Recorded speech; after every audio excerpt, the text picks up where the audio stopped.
With there being so many guns for you guys to level up here on Modern Warfare 2 multiplayer to be able to transfer them to Warzone 2, there's just like a plethora of combinations and things you guys could use, but we got to figure out which is really going to be the best for you guys to actually use in Warzone. So don't worry, sit back, relax. We're going to go through and show you guys everything you need to know about which is going to be the best guns to use here in Warzone 2. Quick reminder though, if you guys haven't enjoyed today's video, give it a like, subscribe as notifications turned on, and let's hop into this. So hopping into this here, we have the OG Warzone ranked website, which has a lot of our favorite weapons from Warzone 1 here, ranked pretty much by the most popular pick ratio, which of course would be the Armaguerra 43 or the Armaguerra, whatever you want to call it. The Arma, that was a classic gun, and of course whenever these guns and everything do come back to be able to use in Warzone 1 does come back online here, I believe on like the 27th or so, this will only be available to be used on the map Caldera. There will be no Fortune's Keep, no Rebirth Island, none of that stuff. It'll be just named Warzone Caldera, and you guys will get to use all these again for those of you guys that want to be able to play that. But for everybody that's focused here on Warzone 2, a website that has also been used for Warzone 1 and 2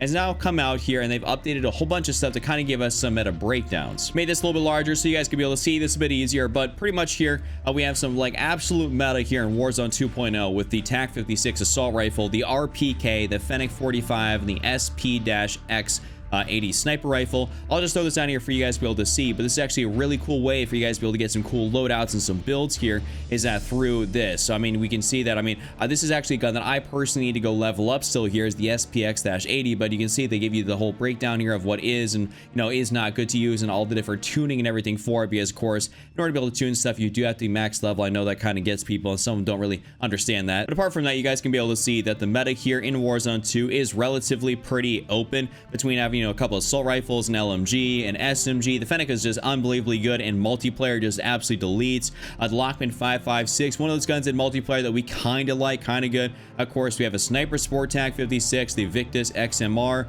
which is, you know, I believe the new sniper rifle that's in the game. The EBR 14, which is actually a really solid gun to use. The Lockman Sub, aka the MP5, the RAL LMG. I'm sure some of you guys remember this here from Warzone 1. This is kind of one of those guns that got put in there that people didn't really use all that much. I mean, also Warzone 1 LMGs just were, they were good for laying down some fire, but otherwise, I mean, assault rifles pretty much had like the, you know, the leg up on them almost in every other sort of capacity. But then of course we have the Castov 74U, the MX9, which in multiplayer is pretty terrible, not gonna lie. It's not really that great unless they did a significant buff to it here within season 1 that I'm not aware of. But also the TAC V, and then the mini bag. So there's quite a few guns in here, and I'll go ahead and give you guys some of the different builds for these, just because, I mean, it's pretty cool to see like what's actually kind of formulating in here. But this is gonna be a great selection so far. And also down here, there's the meta contenders, which involves stuff like, you know, the Hurricane, the HCR 56, the MCPR, just the 300. I don't even remember what this sniper is called. You know, the P890, the STB 556, Vasnov 9K, M4, Castov. I mean,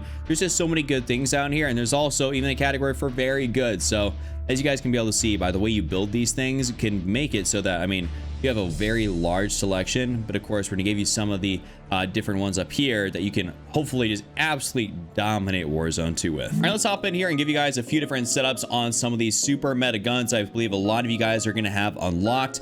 First thing, let's just go into the Lockman 5.56, a pretty early unlocked weapon. I think a lot of people have maxed out and leveled up, which is a really good thing. Of course, I have it fully built out here because you can't really save variants, and sometimes it's a little hard to remember what your tunes and everything are. I really wish they would add that back into the game. That'd be actually pretty clutch. But first thing in here, let's go into the muzzle. We're gonna throw on the Echoline GS-X, and the reason we're actually throwing this on here is because, you know, it gives us sound suppression and recoil smoothness. It does ever so slightly decrease your damage range, but we're not really going to worry about that too much because we're going to tune out all these other things to kind of, you know, pretty much compensate for that. And also some of these other suppressors here will do a little bit more harm than good in terms of your overall mobility, and just maybe slow down the gun a little bit too much. So we're going to throw on the Echoline here, and we're also going to go for the tune on this thing of maximum recoil smoothness here, and that maximum increase in bullet velocity. So your bullets are still going to be hitting just like perfectly fine. I mean, don't worry about that damage range drop off. It's pretty much almost non-existent for this gun. Next up, we got the barrel section. We're throwing on the Lockman RAPP barrel, the wrap barrel.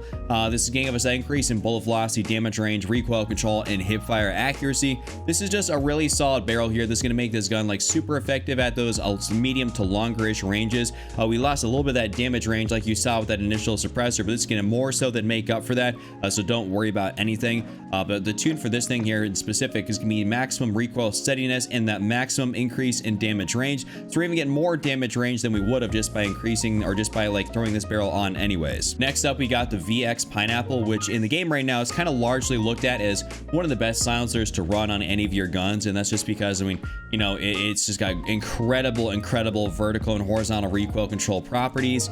I mean, it's just really solid, and so yeah, I would recommend for you guys to run this on this gun. Also, the tune for this thing here, since we pretty much tune everything that we possibly can, more or less, we actually leave that other slider there right down the middle, and we max out the ADS speed, just because we don't really need hip fire accuracy. We just definitely need the ADS speed. We also don't really need to focus on hip recoil control or a hip walking speed, because it's not like an SMG. This is just going to kind of stabilize this gun out and make it an absolute laser beam. Of course, we have the 60-round mag on here. I'm a 60-round mag kind of guy, you know what I'm saying? So we go for that beautiful 60. It's real nice to be able to have those extra rounds in the magazine when you're trying to fire at people at those longer distances. Sometimes you kind of have to do a little bit of a spray and pray, and this helps out. And last but not least here for this gun, we have the Schlager 3.4X. You guys could always run something like the VLK 4x optic if you really want to. That should be pretty familiar for any of us that played Warzone 1. We had the VLK 3x. This pretty much looks identical to that, but it's just an extra 1x zoom on it, so it's a 4x instead of a 3. I kind of like a little bit of a happy medium here with the Schlager 3.4. Kind of comes down a little bit personal preference on what you want to do between the two, but at least the tune for this thing right here, we're going to max this out for ADS speed, and we're going to make it so that we actually see farther just a little bit easier, as opposed to just super close range, because that's not what this gun is used for. Now we're gonna hop into the firing range here real quick, just to be able to show you guys how this gun performs. So, I mean, look at this. Literal laser beam. The guns, of course, in this game are gonna have a tad bit more recoil than they do in Modern Warfare, you know, 2019 or Warzone 1, but overall, I mean, very easy to be able to control. It's going to bounce around a little bit, but this is just about as good as you can get. Next, I want to take a bit of a look here at probably one of the best guns to use in the entire game. I believe I uploaded a specific video here on this gun, this specific loadout, which is the RPK and the Lockman sub. For those guys that want to see some gameplay with it, definitely go check that one out. That's around on the channel here. But this gun here is incredibly good. So let's give you guys a breakdown on the setup here for it. First thing, in that muzzle, we're going to go throw on the Polar Fire-S. This is going to give us that increase in sound suppression, bullet velocity, damage range, and of course recoil smoothness. We absolutely love the Polar Fire-S on this gun. I mean, this is just a really solid one. It's going to ever so slightly mess our aiming stability, but don't worry here for the tune. We'll kind of mess with that here, because we're going to max out the recoil smoothness and the aiming idle stability. So pretty much that's going to more or less cancel out any of those negative traits we would have gotten. And the silencer is just going to be overall a great attachment. Once again, in the underbarrel section, we're like we did for the last gun, we're running the VX Pineapple.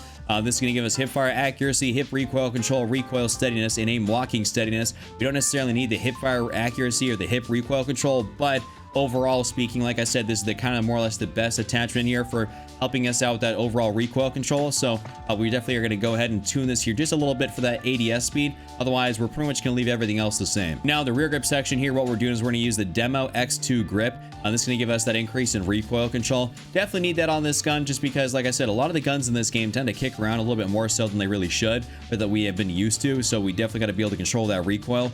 And the tune for this thing in specific is that recoil steadiness and aiming idle stability, which happens to work out very nicely on this gun. And as like, if you ever seen the gameplay that I posted, you guys will know that this is a very fun and easy gun to use with a large magazine. Next up, we actually have a stock we're throwing on. We're throwing on the heavy support stock here for aiming stability and recoil control. This can help us out here, just like I said, those medium to longerish ranges. A real great stock to be able to run. I've had great success running it so far.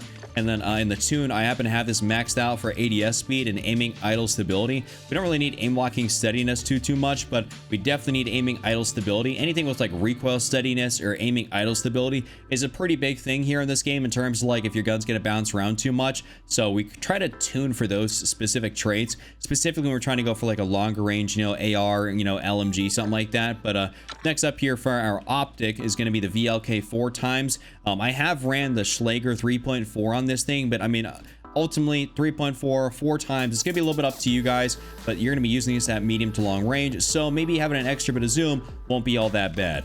For the tune though, we have maxed this out for ADS speed. We actually maxed it out, or just actually went to the far side instead of the close side for this optic. But this is a really fun gun to be able to use. So let's hop on the firing range here, and I'll show you guys. This is very easy to be able to control.